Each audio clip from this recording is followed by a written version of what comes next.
Mapagpalang araw po sa inyong lahat, sa mga members at attendees ng Lighthouse Christian Church.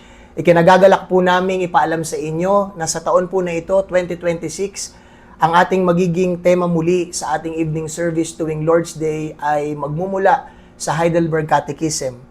Kasabay po nito, magbabahagi rin po tayo sa ating Facebook page ng gabay para po sa pang-araw-araw na pagbubulay natin ng salita ng Panginoon mula Lunes hanggang Biyernes.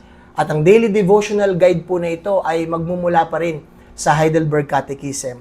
Binubuo po ito ng 52 Lord's Days at bawat Lord's Day ay may kaakibat po na tema na atin pong palalawakin at tatalakayin bilang 5 araw na gabay para po sa ating daily devotional. At panghuli, simula po sa darating na Sabado, January 10, 2026, magbabahagi rin po ang LCC page ng maikling video na magsisilbing buod ng 5 araw na devotional guide at maikling pagbabalik tanaw sa tinanggap po nating catechetical instruction sa nakalipas na evening service.